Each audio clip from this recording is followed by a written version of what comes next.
Well, good morning, everyone. Welcome to another edition of Someone You Should Know. Hope everyone is doing well and in light of this ongoing pandemic that we have. A lot of folks are still staying a little bit low and staying indoors. I hope you're all safe and well. Thank you for taking the time to join us for the show.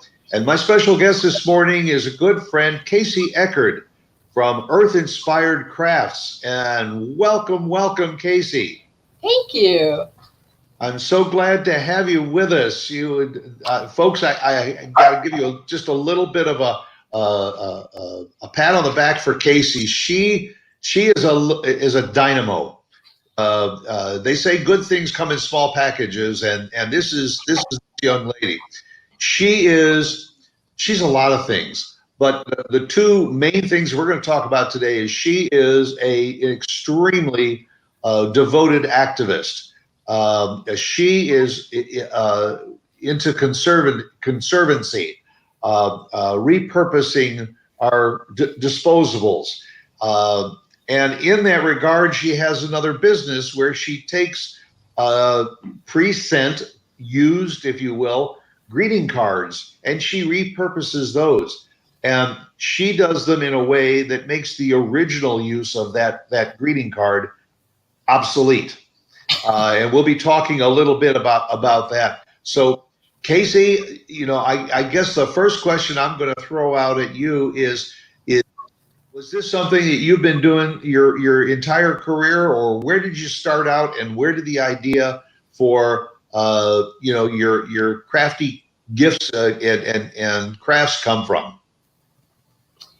Well, I grew up in a very poor home. We weren't able to afford any gifts or any extra things. And so I learned I was gifted to be able to look at things and make new things out of them. And so I've been doing this since I was little. I was very, very fortunate to be able to know how to draw. And I used to draw pictures for people, and that was their gift. I roll them up and put a little bow around them, and that was it. And so, and I was really good at it until I went to school, and one of my teachers said, your proportions are really bad. You're probably not going to end up as a good artist. And that deflated me, and I felt so bad. So I can't draw anything now. I can't even draw a straight line. But I think God blessed me with being able to do calligraphy now and crafting. And so I'm doing good. Did you kind of get the impression that because somebody said to you, your proportions are not all that good, and this may not work out, but that was the motivation that you had to say, wait a minute, I think you're wrong, and I'm going to show you. No. No? No, I gave up. Oh, you did. Because I was very young. I was in elementary school, so I'm maybe second grade, maybe first grade. And so I took it to heart that I wasn't very good.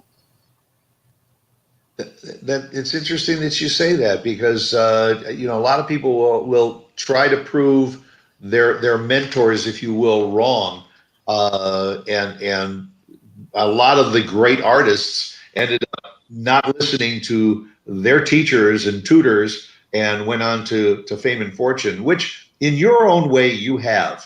Yeah, I'm happy. Because maybe I'll start with your cards. The twice loved greeting cards is what basically you call them, and the process. You correct me if I'm wrong.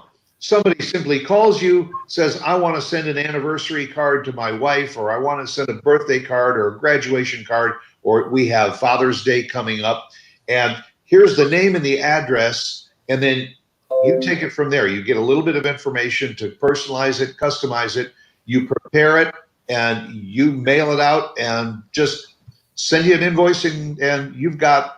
And somebody always will call you because you did it for my wife, and she opened up her envelope, and it was like she was blown away, almost into tears, because it is so beautifully done. So tell us a little bit about the process that you go through, and then maybe show us a couple examples of some of the things that you've done, and especially what you got prepared for Father's Day. Okay, perfect. Well, actually, this came about because I send out a lot of cards. I send out 20 to 25 cards a month, and it was getting pretty costly. And I thought there's got to be a better way to do this. And I had some old cards that, people didn't write anything special inside of them. But the picture on the front was really pretty, and I thought I started playing with that, and it just mushroomed. It just grew, and I don't do anything that you would buy in the store. So all of my cards are one of a kind. So if somebody said, "Oh, I really like that one, make 10 of them," I can't. They're all one of a kind. I take a card that somebody sent me that it was loved once when it was purchased. They send it to me, and now it's twice loved. So I repurpose it, I redesign it, I add flourishes to it, I do my own calligraphy, so I can put the person's name in the title, I can put it in the verse. I write the verse. Take that back. I don't write the verses. I'll take combinations of different verses and tailor it to the person who's receiving it. And as I say, first of all, your calligraphy ability is beyond description. It's beautiful, and we kind of lose sight of the fact in this fast-paced, social environment. Everybody just texts or they email, and you can email already prepared greeting cards and all. But there is nothing like getting that card in the mail, opening up that envelope, and it's something that I highly recommend that anybody do to if you want to really do something special for your wife, your spouse, your loved one, your son, your daughter, for any occasion, especially those different occasions. For instance, let's say your child has a baby. There's a limited number of cards that are out there that say congratulations on the baby, and certainly none that will have the baby's name. Right. And you have that ability of taking all of that information and putting it in that very special card. The other thing you make, what is it called? The box? The card burst? Yeah. The card burst. Oh. Explain what the card burst is all about, because I want the people listening to know that there is something they can do that is outside of what Hallmark or American greeting cards or anybody else is doing. And I don't have a sample of it. I can't believe it. I have all these other. You know what? Folks can go on your website, earthinspiredcrafts.com, and while we're doing the show and all, you can go to earthinspiredcrafts.com and scroll through, and you can see some of the cards that she does, the card bursts, some of the ideas. It will give you great ideas for doing something that is a little bit different. And Mark, our producer, is scrolling through, and there it is right there on the screen. The card bursts. It comes in a manila envelope in regular mail, and when you open it up, it opens, and it has got cards and all kinds of things that just really jump out of the box. So it's great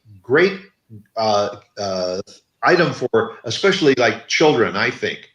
Well, actually, anniversaries, I can put photos. I can put. I did one for the wedding picture was in the front, and then I had different anniversaries on the side. There's 9 panels that I fill with either sayings or pictures or something. So it's a labor of love. It takes about 5.5 hours to make one. But I'm sure that people are going to text in or whatever, or want to know what roughly is the price range if somebody wanted to send out a card burst to somebody special. Right now, until I become really famous, I'm charging $35 plus postage. So it depends on what the postage is. Say that again. $35 $35 plus postage, folks. I'm telling you, go online, look at what she does for $35, customizes it, packages it, it sends it out. Plus the postage. So what is the postage? Maybe another $5 or so. So, gosh, and it's something. Did you like see this or learn this from somebody, or is this something that just popped into your head and said, I can create this? Well, here's the deal. I get my inspiration from going to the stores, and I'll see something and I'll like the concept or I'll like the design. And I'm thinking, how can I do this with repurposed items? Because keep in mind, I'm an environmental educator by profession. So my repurposing efforts go into everything I make. Everything I make has at least two elements of repurposed items. So I saw something similar to that, and I played with it and played with it, and I thought, how could we do this? And I have made so many. Each one is really something. I have to warn everybody though. Once you get a card that's custom, personalized, handmade, you're going to be spoiled, and so are all your people. And I agree. And when you go to the pharmacy, or you go to the store, or to even a card store, and you want to send an anniversary card to someone, I mean, some of those cards are starting to run $4, $5, $6, $7 or more. Right. You just have to say, well, yeah, that's close enough to what I would say. But for a couple of bucks more, Casey will take something that's got a beautiful cover on it that she is now repurposing, and then put copy on the inside, hand calligraphy, and send it out, and it is becomes something that is so much more meaningful and special. And it's just, I was blown away when I first met you and saw what you were doing. I thought that these were pre-made specialty cards, and you indicated no. Each one is done individually with love and attention by Casey. Yep. And I love, especially when I get somebody that I know who the person's going to be receiving it.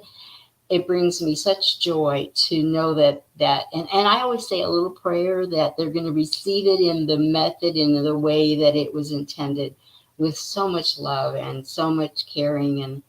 And so far, I've had really, in fact, a dear friend of mine, her husband recently passed away, and she told me she received over 100 sympathy cards, but mine is the one that is being displayed and being shared, because I said something about her husband. I said, because I knew him, and said something about her, and there's no other card that is like that. So that made me feel good. And again, for those, wherever you are in the country, this is not something that is just done here in North Texas. This is something that Casey can do for you anywhere that you live, and she can send it anywhere you want her to send it. So you go to her website, and there's all the information that you need on what you might want to do for that special person in your life. And it's a beautiful, I think it's just a beautiful process. Thank you. Do you know offhand, about over the years, how many cards you have sent out? Oh gosh, I have no idea. That's a good hundreds, maybe thousands. Oh gosh, yes. Oh, thousands. Yeah. And each one is done by hand. That's the part that just gets my juices flowing. The fact that I mean, this is something that used to be done decades ago, generations ago. And we think today, I don't want to do that. Now, maybe you, other people that are listening, and I don't have the talent for doing it, but isn't it great to know somebody that does have the talent for doing that? Well, and then at the workshops that I teach locally, I show people, and I tell them, if you have a card that somebody sent you and you want to, you can send it back to them and say, your card brought me great joy, and I want to send it back to you with the same sentiment. And then we'll write inside, and I'll show them how to embellish it with a heart or a butterfly made from another card. And people really like that idea. We do that with bookmarks all the time. Now, is So, that part of the process when somebody says, I want to send a card? Do you say to them, all right, the person you're sending it to, do they have hobbies? Tell me a little bit about them, so that you can add that and personalize it. well, over the years, again, I have received cards from all over the country. I have a map that shows every city that somebody has sent me a box or a big envelope of cards. Really? It is phenomenal. It is mind blowing. I've had some from Puerto Rico, Canada, Alaska, Hawaii. Now, here's the kicker. I do not know how they find out that I'm doing this. I don't know. And when I ask people, I say, well, how did you find me? How did you know that I do this? Oh, honey, you're on the internet. And so I have tried finding me. I can't find me. So I don't know. I don't know how I never posted anything. I never said. So from November of last year till February, well, till yesterday, I went to the post office. Just that amount of time, I've received over 50,000 cards. 50,000? Yep. I mean, obviously the social networking works, but I would imagine that it's a word of mouth kind of a thing. When somebody finds you, they want to share that with other people and other friends. And just like we're doing this morning, I'm absolutely thrilled to let people know who you are and what you're all about. And I certainly hope that you become inundated with people that say, I want to send out some cards now, Casey. I heard about you on Someone You Should Know. That would be awesome. Yeah. But somebody said to me, let's do a video on opening up a box that was sent to me. Sometimes people will email me first, and so somehow they found the website, and they'll ask me if I'm still collecting cards, and I'll tell them I do a lot of cards for nursing homes. I donate every month personalized birthday cards. They send me the names of their residents, and then I make them to celebrate that. And then for the workshops, and then I give cards to preschools, and all the cards are used, trust me. But to open up a box, wouldn't it be fun to be able to say, what do we have here today? And then show people, how do I separate them? How do I determine, is this going to be a bookmark? Is this going to be a gift box? Is this going to be a doorknob hanger? Is this going to be a new greeting card? Is this going to be a banner? Is this going to be a placemat? So I have all these different piles, and it's fun. I was just thinking that somebody sends you some cards and they've got floral arrangements on the front. Well, that could be repurposed to a sympathy card. It could be repurposed into a birthday card, a get well card, a thinking of you card. So it's a matter of somebody contacts you and says, I want to send a card to so and so. Then you determine what kind of thing they would like to be on the cover, and then you create that. Or they tell me that my son-in-law is a pilot and he loves to go scuba diving. So I surprisingly, I have cards that represent that, and I have file boxes, and they're all in files, and I can pull out a pilot, and I can pull out a scuba diving and cut them up and make them into a new card. 50,000 cards. I'm not even going to tell you what I got over the last 5 years. Oh my gosh. I mean, it's got to be an incredible feeling for you to be able to say, I certainly do not have to go out and buy any materials because I got what I need right here. Well, the raw materials, I still have to Yeah. buy cardstock and foam glue and all that good stuff. But yeah, the actual what you see is already provided. And then did you have to study calligraphy for a while in order to learn that talent? Yep. I studied about, maybe 20 years ago. I bid on a church, they had a raffle, and so I bid on it and I won. And it took several weeks. And then guess what? I have practiced every single day since then. I at least do the alphabet. And what it has afforded me is that if you if you would have seen the first time I did, like a line of letters, it took me 30 minutes at least, and because I wanted to be so precise. And what it's done, it's given me the ability to reproduce. I can look at different fonts, and I'm able to reproduce that in my writing. So that's been a surprise benefit. And then you also develop your own little style too. So Your own styles. mhm. But folks, you know, this wonderful lady has created a niche market for herself because there's not a lot of people I think that do this and do it with the proficiency that she does. So again, visit her website, earthinspiredcrafts.com, get all the information and try it. Because just like Casey said, I think that the recipient sees that once, they now want to call Casey and maybe send some cards out too. And it's a very easy process for you to talk to Casey and say, I want to send this, and this. And then she just takes care of everything. Okay, I mentioned earlier, you got Father's Day coming up in another week. Yep. And you put together a couple of really cool things to send out for Father's Day. Do you have one of them in front of you? I do. Here's one of the cards I was telling you about. Let me see. How can I do this? Here we go. Yeah. So let me take it out here. So this is the basic card.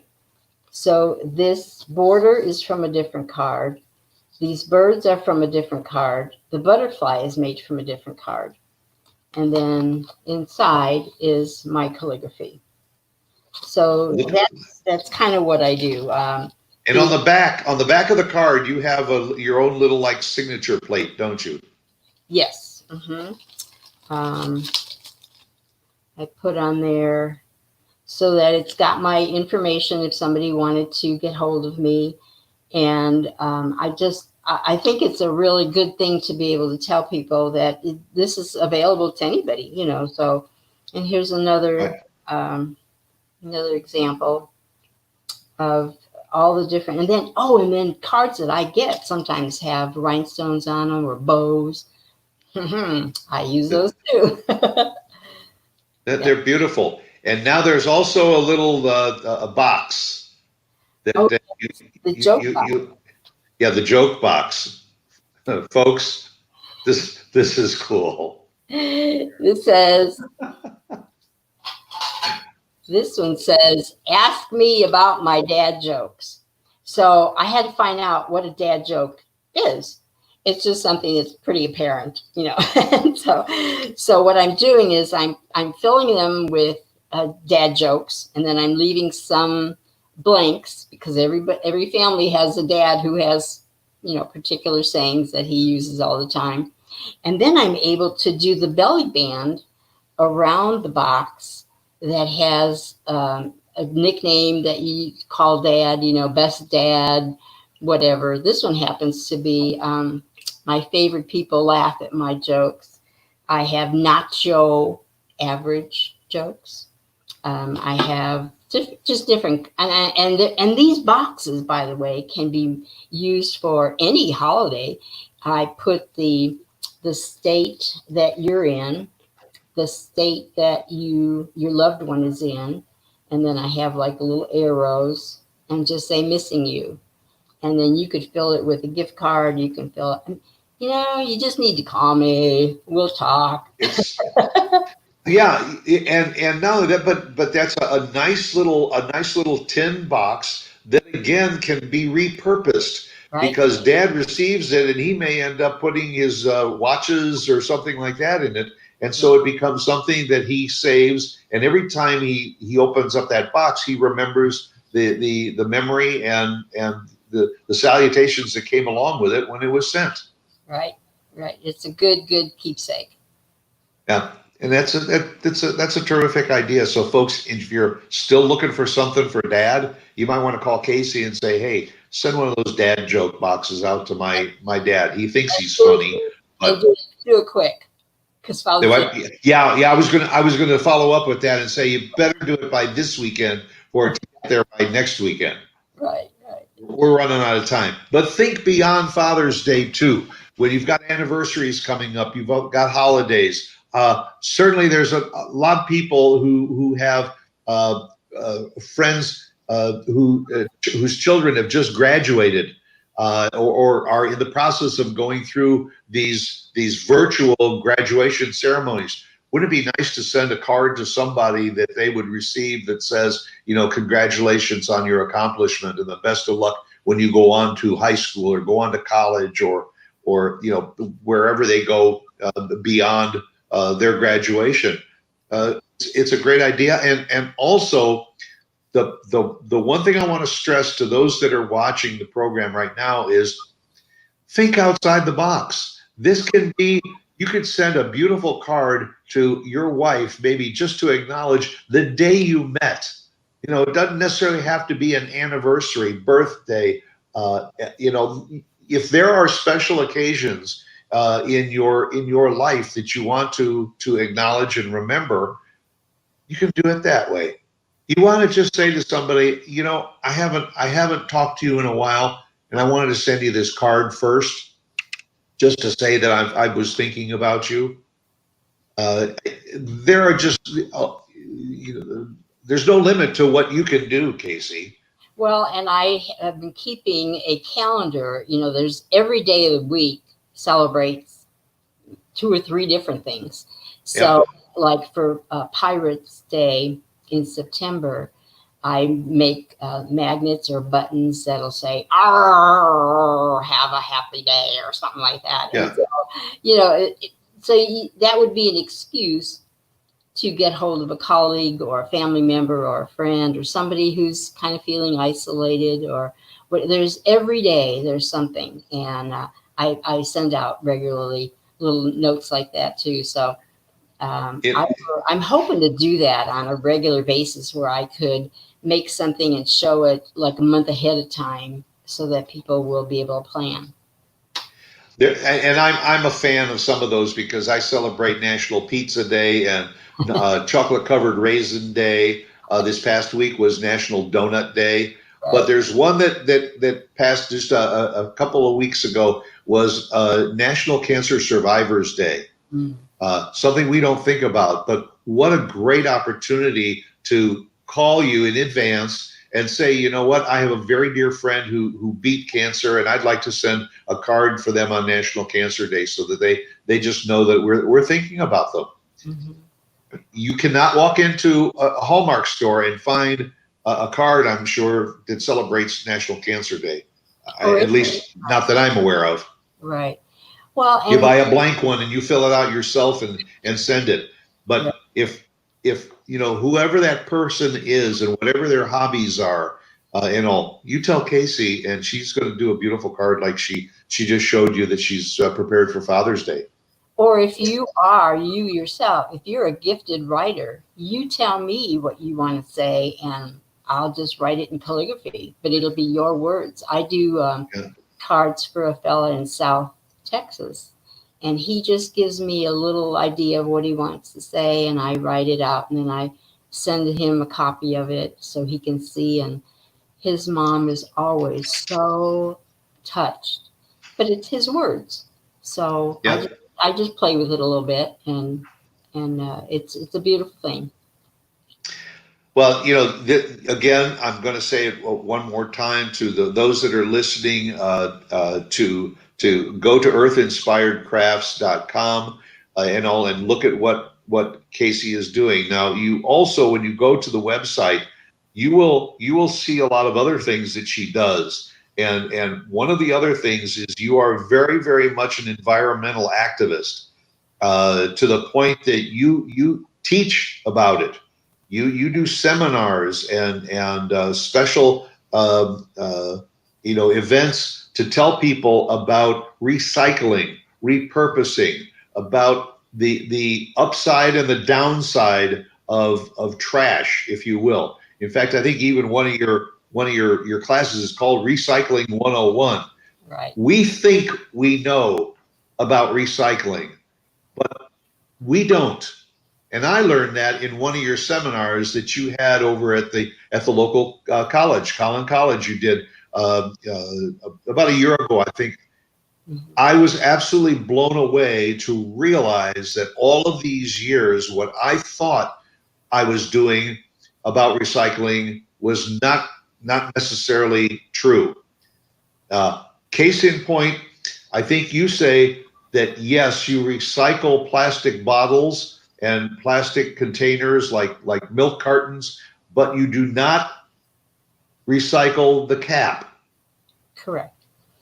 Although some communities now are doing that, they have the capacity to separate.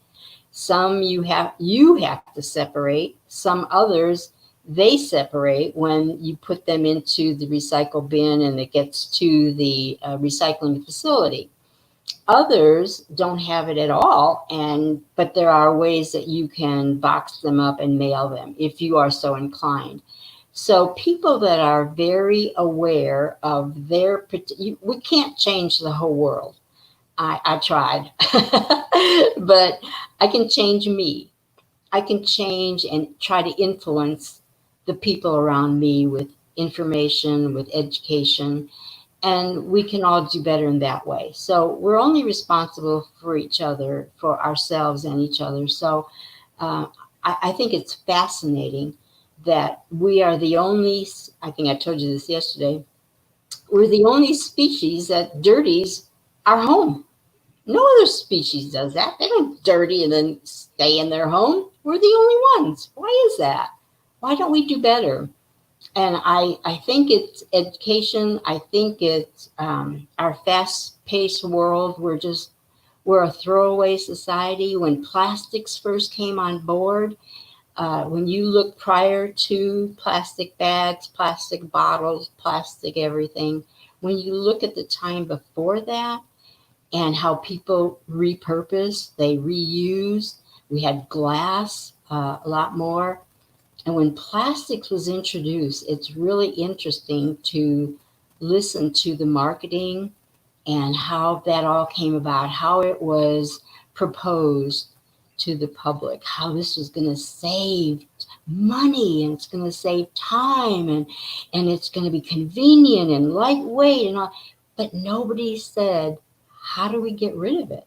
When it's no longer needed, what do we do with it? Nobody said. And that's been a problem ever since. I picked up a couple of tips from your speech. Again, it's amazing, and again, I encourage, especially those that are in the DFW area.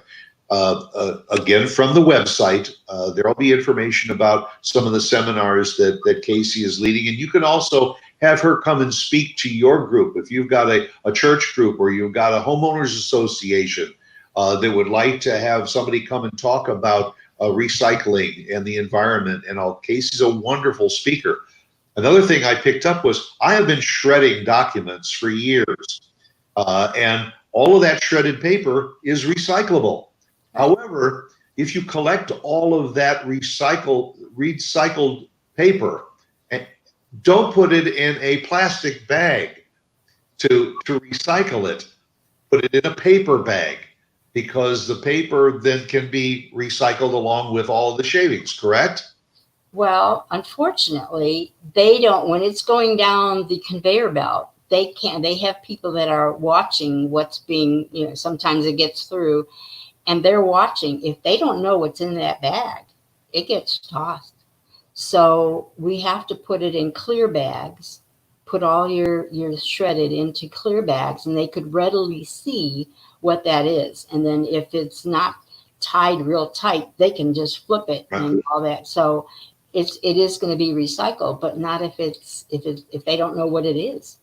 And if it's in a paper bag, then they would have a tendency to send that to the recycle location. No, unfortunately, it would probably end up in the trash. I don't think that we think about that part of the process. We think we're doing a good thing by putting things in our recycled bins that for the garbage man to pick up. But most of us do not know what happens when it leaves our property on the garbage truck and it goes to the waste management location and where it goes from there. Well, and like plastic bags, you would think, well, they're plastic, put them in the recycle bin. Well, unfortunately, if they end up on the conveyor belt, there are these. I encourage, if you have a chance to go to a recycling facility, do it. It is mind-boggling, the machines and the process. So you're on these conveyor belts. So here's the truck. It collects all the recyclables from the neighborhoods, goes to the recycling facility, dumps everything that it collected on the floor, and then winds different fans and everything to put it to different conveyor belts. And how that works, I don't know, but plastic bottles here, plastic here, whatever, glass, aluminum, tin, it's magically, somehow it all divides. But if there's plastic bags that get caught in there, the big grinders, if you will, the teeth, they'll get caught. I've been there twice that the whole facility had to be shut down and workers had to pull out those strands of soft plastic. Plastic bags or film, old film. People throw away their VHS tapes and it unravels and it gets caught up into gears and it's terrible. Part of the problem is that people get so frustrated and they think that it's too much. I can't I'm just going to throw it all in the trash. And in fact, it is confusing at different municipalities. People on the West Coast do differently than the North and the South. And so there's no uniform. And we have to keep in mind that the end product, it has to be good for the municipality or the city to collect this. It costs money to run the trucks, to pay the drivers, to do. And that's reflected in our taxes. Correct. But if there's not an end user who will buy that recyclables that are being collected, then that whole process, it doesn't keep going. And we need all components of it. So it's really fascinating to see when China stopped accepting our recyclables several years ago, they warned us. They warned the United States, you're sending us contaminated goods. Our workers who are unloading the ships are getting sick. Don't do that. We're going to cancel. We didn't pay attention. And sure enough, they canceled it. We now are not able to send any of our barges and barges of recycled materials to China. So that put a strain then on several municipalities. What do we do? So they stopped. They couldn't afford to keep collecting with no place to send it. And others, unfortunately, they collect it as recyclables, but it ends up in the trash. What you said about visiting a recyclable facility, that seems to me would be a great field trip for children in the school system to go to see what that's all about, because if they can be taught at a young age what goes on, what happens, and what to avoid, then they carry that into their adolescence and into their adulthood. A lot of us older folks, we're still playing catch up. We all I'll figure just put everything into a big hefty bag and toss it in the can, and not realizing the process that happens once that bag leaves your garbage can, goes on the garbage truck, and then the process that it goes through. Wouldn't it be fun to have, well, as a matter of fact, let me backtrack. I teach little kids, preschoolers up to about second grade. I read them a book about a man who litters in his neighborhood. And as I'm reading it, telling the story, I am making the biggest mess on the floor. I am tossing all kinds of stuff, and the kids' eyes are getting really big. Like, what is she doing?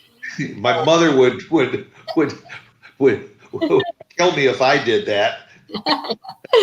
But the story is that something happens, magical happens, and he is able to look at a piece of litter and have it go back to the person who littered it and stick to them.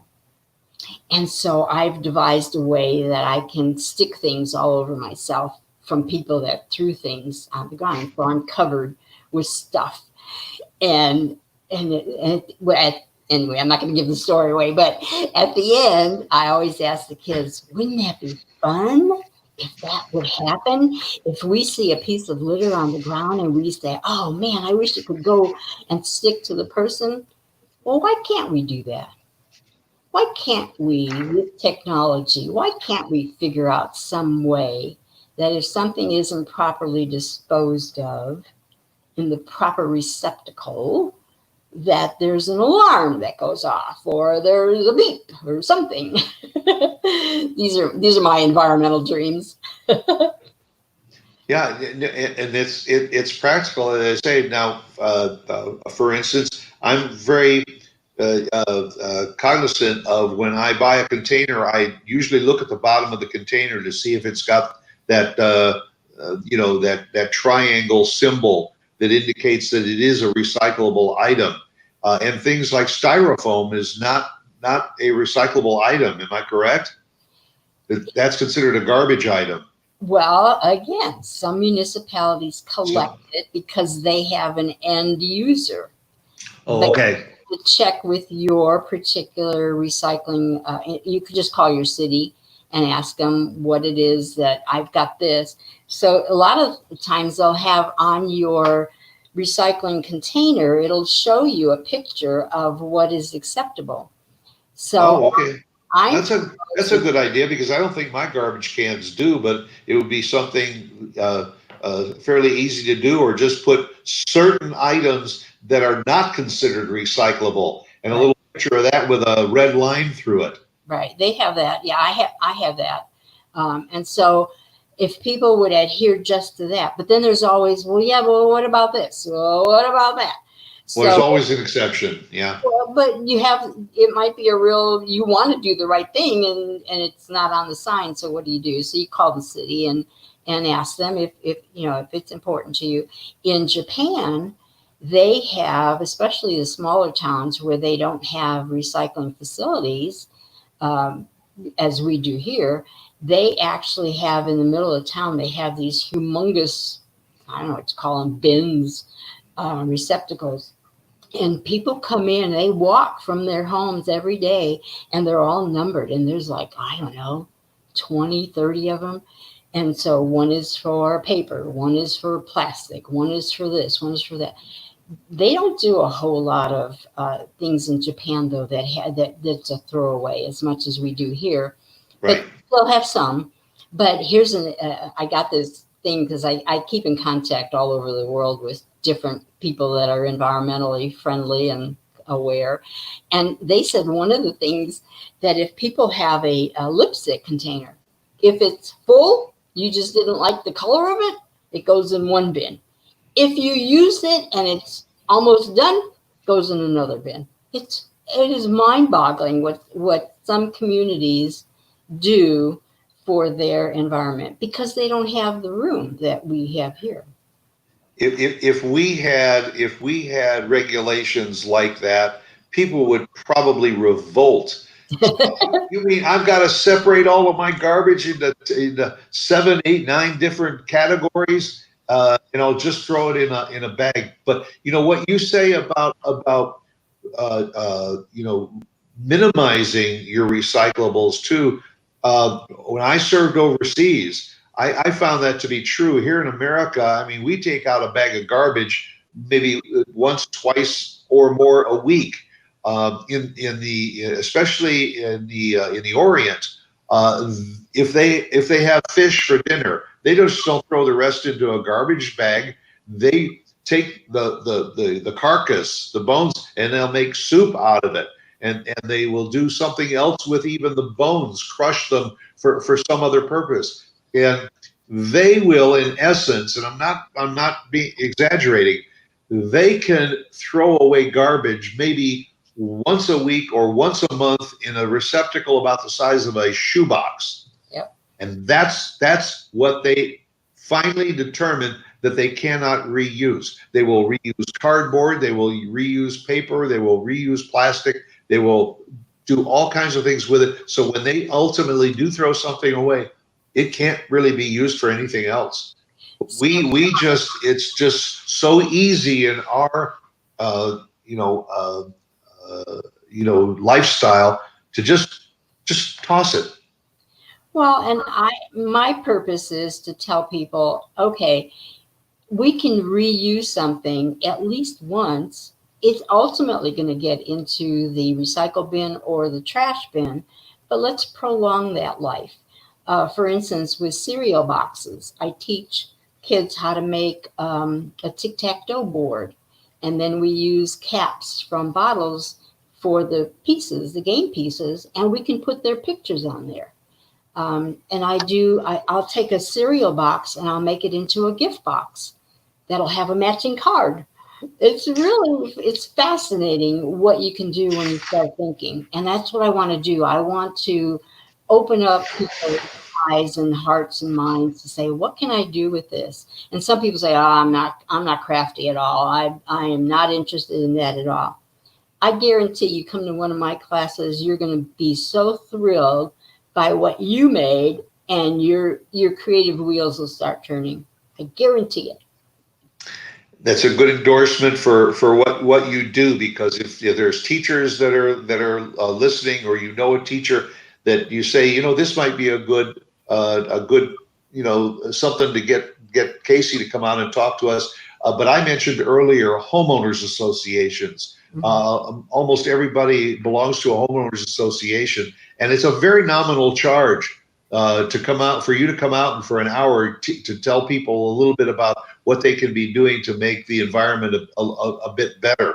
And it's a good process. I know you also take buttons and magnets and everything, and you can repurpose those, so those can be also sent to other people, or just given a new life. It's something that I think a lot of us think about, but that's about the end of it. We think about it. We don't do something about it. Right. The magnets that we get in the mail from various establishments, restaurants, or whatever, people send us magnets, and it's not something that we're interested in. Well, don't throw it away. You can cover it with a photo of your family, and you can have that on your refrigerator. You can mail it back to somebody with a special saying that means a lot to you, that would be uplifting or encouraging, and somebody can put it on their refrigerator.